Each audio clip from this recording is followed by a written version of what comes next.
आज इस वीडियो में हम चांद का रहस्य और चंद्रमा के अद्भुत तथ्य के बारे में जानेंगे। जब पहली बार इंसान चांद पर गया तब वहां कई शोध किए, फिर भी हम चंद्रमा के रहस्य से काफी अनजान हैं। या हमसे नासा ने बहुत सी बातें छुपा रखी हैं, इसलिए हम इसके बारे में बहुत सी बातें नहीं जान पाए हैं। पर कुछ बातें ऐसी होती हैं जो छुपाने से भी छुप नहीं पाती। अपोलो 11 से एक ऐसा मिशन था जिसके जरिए इंसान ने चांद पर पहली बार कदम रखा। अपोलो 11 ये एक ऐसी उड़ान थी जिसने चांद पर पहले इंसान नील आर्मस्ट्रांग और एडविन बज एड्रिन जूनियर को 10 जुलाई 1969 को सफलतापूर्वक उतारा था। अमेरिका का यह अभियान मानव इतिहास और अंतरिक्ष अनुसंधान के इतिहास में बहुत बड़ी उपलब्धि है। मगर इतने साल होने के बावजूद इंसान फिर से चांद पर क्यों नहीं जा रहा, बल्कि तब से लेकर आज की टेक्नोलॉजी कई गुना ज्यादा एडवांस है। जब पहली बार इंसान चांद पर गया था तब उसने वहां कई शोध किए और वहां के बहुत सारे नमूनों के इकट्ठा किए। हम चंद्रमा के रहस्य से काफी अनजान हैं या हमें नासा बहुत सी बातें छुपा रहा है। वैसे तो चांद की उत्पत्ति कैसे हुई ये पूरी तरह से सिद्ध नहीं हो पाया है। इनमें चंद्रमा की उत्पत्ति के सिद्धांत कई वैज्ञानिकों ने अलग अलग रखे हैं।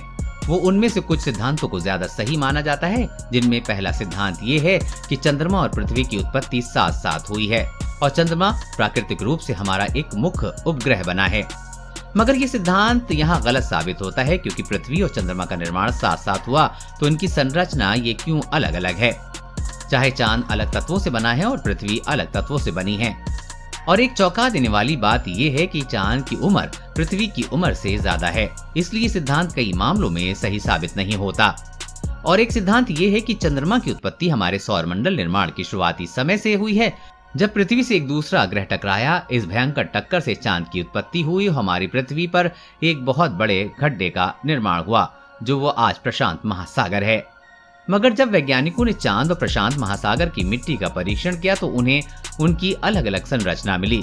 तो इस परीक्षण से भी ये सिद्धांत कई मानों में सही साबित नहीं होता। मगर इसी सिद्धांत को वैज्ञानिकों द्वारा सही माना जाता है और हमें यही पढ़ाया जाता है। और कुछ वैज्ञानिकों द्वारा ये भी सिद्धांत लगाया गया है कि हमारी चंद्रमा की उत्पत्ति हमारे सौर मंडल के बाहर हुई है और कुछ प्राकृतिक कारणों की वजह से बाद में ये हमारा उपग्रह बना है। इसलिए हमारी पृथ्वी और चंद्रमा की संरचना काफी अलग अलग है। ये सिद्धांत के प्रमाण कई मायनों से सही जुड़ते हैं, पर इस थ्योरी को लेकर वैज्ञानिकों में कई विवाद भी हैं। क्या चांद एलियन द्वारा बनाया गया एक आर्टिफिशियल उपग्रह है? कई वैज्ञानिक और विचारवंत द्वारा अनुमान लगाया जा रहा है कि हमारा चांद एक प्राकृतिक उपग्रह नहीं है, बल्कि एलियन द्वारा बनाया गया एक आर्टिफिशियल उपग्रह है। अब तक किए गए खोज के अनुसार चांद की संरचना बहुत ही रहस्यमय है, जो अन्य ग्रह की उत्पत्ति से कुछ ही मेल नहीं खाती। कई खोजों द्वारा प्रयोग द्वारा वैज्ञानिक दावा करते हैं कि हमारा चांद अंदर से पूरा खोखला है और ऊपर की सतह कई धातुओं और खनिज से बनी हुई है। अपोलो मिशन के दौरान चंद्रमा को उन्होंने बड़ी गहराई से जानने का प्रयास किया। उन्होंने पाया कि चंद्रमा पर ऐसे तत्व हैं जो प्राकृतिक रूप से नहीं पाए जाते हैं और उन्हें वहां की चट्टानों पर शुद्ध टाइटेनियम मिला, जो उच्च तापमान सहने योग्य और एक कठोर धातु है। और भी बहुत सारे खनिज मिले हैं, जो एक चौंका देने वाली बात है। अपोलो 14 के अंतरिक्ष यात्री डॉक्टर अनगई मिचल का दावा है कि चंद्रमा की सतह पर भारी मात्रा में धातु और खनिज हैं और जबकि अंदर ये खोखला है। इस बात का पक्का सबूत तब मिला जब नवंबर 1977 के दौरान चंद्रमा पर ल्यूनर मॉड्यूल की टक्कर करवाई गई। जब ये टक्कर हुई तो उसका असर लगभग 25 मील तक हुआ। चांद पर लगाए गए उपकरणों ने चांद की टक्कर को प्रतिध्वनित किया, जैसे कि वो अंदर से खोखला या एक घंटे की जैसा हो। घंटा बजाने के बाद जैसा कंपन होता है वैसे ही कंपन चांद पर लगभग 3 घंटे 20 मिनट तक था।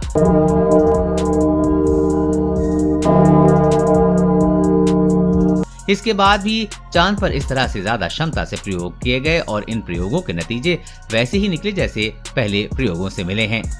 इससे अनुमान लगाया जा सकता है कि चंद्रमा एक खोखले धातु के गोले की तरह है जिसकी सतह धूल से ढकी हुई है। और नासा का ये मानना है कि चंद्रमा की सतह से लगभग 2 से 3 मील की गहराई तक धातु की परत है और वहाँ का तापमान दिन में 180 डिग्री तक पहुँचता है और रात में 150 डिग्री तक पहुँचता है। तब भी चांद पर इसका कोई असर नहीं होता है। चांद पर रहते थे एलियंस। चंद्रमा की रचना ऐसी है जैसे कि वो बहुत बड़ा स्पेसशिप हो। अपोलो मिशन के दौरान कई तथ्य उजागर हुए, जैसे कि मून लैंडिंग के समय अनआइडेंटिफाइड फ्लाइंग ऑब्जेक्ट को देखा गया और कई रहस्य हैं जो हमसे छुपाए जा रहे हैं। चांद पृथ्वी के इर्द गिर्द घूमता है, पर हमें चांद का एक ही हिस्सा दिखाई देता है और चांद का दूसरा हिस्सा आज तक हमें पृथ्वी से दिखाई नहीं दिया, जिसे चांद की डार्क साइड कहते हैं। और माना जाता है कि चांद की डार्क साइड में एक एलियन सभ्यता बसती है और वहाँ बहुत बड़ा एलियन बेस है जो हमारे पृथ्वी पर नजर रखे हुए है। दोस्तों, कुछ तो बात है जो 1969 के बाद चंद्रमा पर आज तक कोई मिशन नहीं हुआ है। माना जाता है कि चांद पर एक उच्च परग्रही वासियों का एक एलियन बेस है, जिसके डर की वजह से इतने सालों के बाद भी और इतना नजदीकी ग्रह होने के बावजूद भी फिर से इंसान चांद पर नहीं गया। कुछ तो है चांद पर जो हमसे छुपाया जा रहा है। पर तो क्या चंद्रमा का रहस्य और चंद्रमा के निर्माण का रहस्य रह जाएगा, या फिर आने वाले समय में इंसान फिर से चंद्रमा पर जाकर चंद्रमा की उत्पत्ति और रहस्यों की खोज करेगा। आशा करते हैं कि आपको ये चांद के बारे में अद्भुत रहस्य की वीडियो अच्छी लगी होगी। आपको इसके बारे में और भी जानकारी चाहिए तो हमें कमेंट करके जरूर बताएं और ये वीडियो अपने दोस्तों के साथ शेयर जरूर करें। देश और दुनिया की हर अपडेट पाने के लिए चैनल को सब्सक्राइब करें।